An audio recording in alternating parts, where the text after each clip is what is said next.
नहीं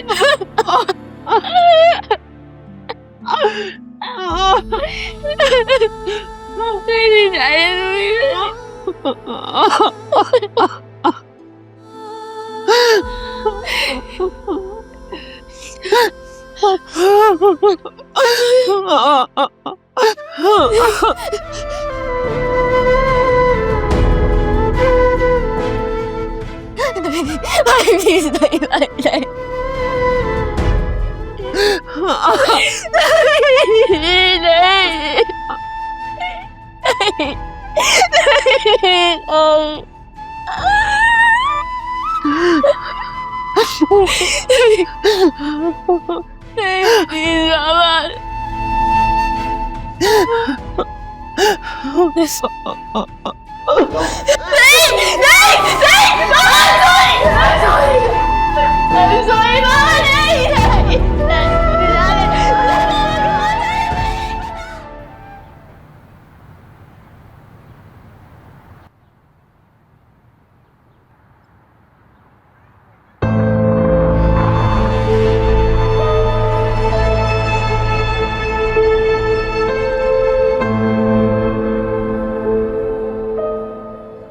हम कब तक इन लोगों की निगरानी करते रहेंगे?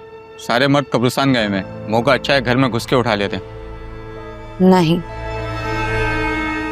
सुल्तान भाई ने कहा है किसी को उन पर शक नहीं होना चाहिए। पुलिस वैसे ही उनके पीछे पड़ी है, इसलिए ये काम जितनी सफाई और खामोशी से हो जाए ना उतना अच्छा। सुल्तान भाई को पहली दफा किसी लड़की के पीछे इतना दीवाना देखा, वरना कितनी आई कितनी चली गई, दिल नहीं आया भाई का किसी पे। सुल्तान भाई का दिल है, हमें क्या जिस पे भी आए। वैसे सुल्तान भाई का दिल खूबसूरत लड़कियों पे आता है, तुम बेफिक्र रहो, तुम पे नहीं आएगा। गाड़ी चलाओ, बहुत ज्यादा बोलने लग गए हो।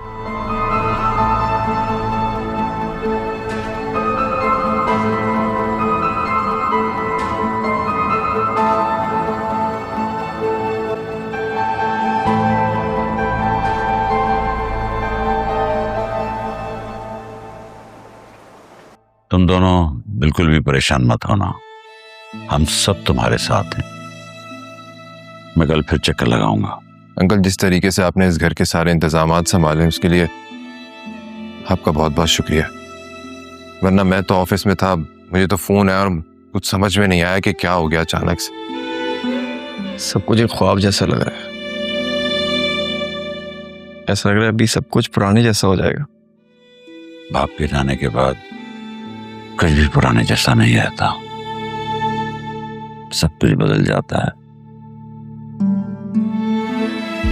बेटों को बाप की कमी जरा देर से ही महसूस होती है, लेकिन जब होती है तो उसमें बड़ी शिद्दत होती है। वासे, वो जुनैरा को पता नहीं क्या हो गया, एकदम उसकी तबीयत खराब हो गई है, जल्दी से आ जाएं। क्या हुआ जुनैरा को? पता नहीं, जुनैरा बेहोश हो गई है। बेहोश हो गई? प्लीज जल्दी से। या अल्लाह खैर। जुनैरा, क्या हुआ है जुनैरा? आंखें खोलो जुनैरा, होश में आओ। क्या हुआ है तुम्हें? फिजा देखो ना इसे सही से, क्या हुआ इसे? आंटी आप सब्र से काम ले, मैं देख रही हूँ ना। अम्मा प्लीज जाए ना, पानी लेकर आए। सुनी जुनैरा, कैसी तबीयत है? होश आया? क्या हुआ जुनैरा को?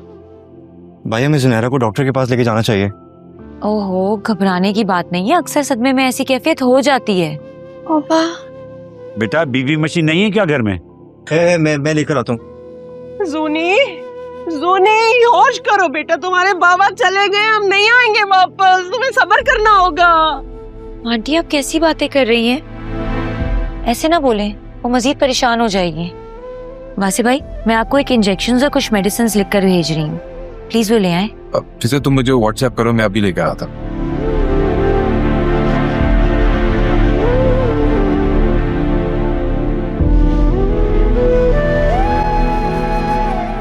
अम्मा,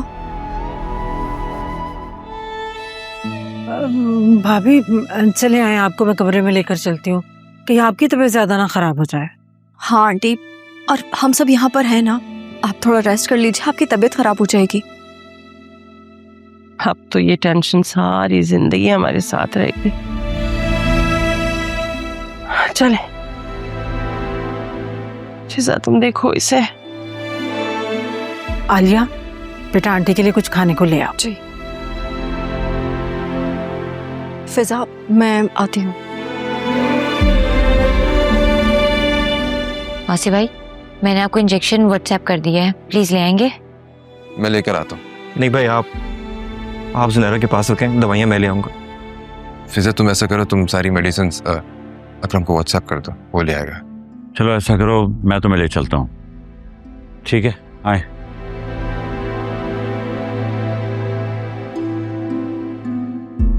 वासिफ, आप जाकर रेस्ट करें ना, मैं और फिजा यहाँ हैं जुनैरा के पास।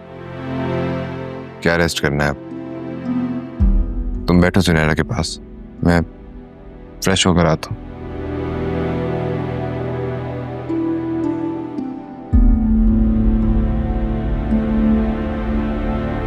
फिजा, खबरदार जब तुमने जुनैरा को 1 मिनट के लिए भी अकेला छोड़ा, और जब तक जुनैरा की तबीयत ठीक नहीं हो जाती है तुम यहीं रहोगी। क्या हुआ है, मुझे साफ साफ बताओगी? जब सब सो जाएंगे तो मैं जुनैरा के कमरे में आऊंगी तो तुम्हें सब कुछ बता दूंगी, और प्लीज कोई भी बात आगे पीछे नहीं होनी चाहिए, समझी? सब ठीक तो है ना?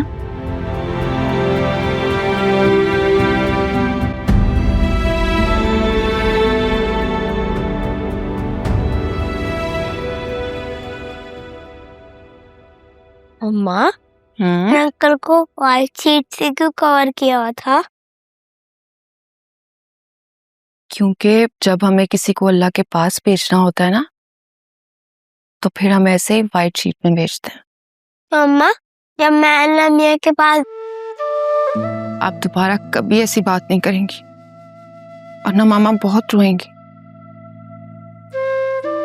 आप तो नन्ही सी जान हो मेरी, अल्लाह आपको मेरी उम्र भी लगा दे। अम्मा, आपसे बात पूछो, आप नाराज तो नहीं होंगी ना? चलो पूछ। वासर अंकल के न्यू बाबा आ रहे हैं। आयरा, सीरियसली इधर आओ ना जरा मेरे पास। तुम इतनी फालतू बातें कहाँ से सीखती हो? मैं तो बस ऐसे ही कह रही थी। बुरी बात है, ऐसी बातें नहीं करती। सब लोग आ गए। मैं गेट खोलूंगी। भागो भागो भागो। कैसी हो आयरा? बाबा,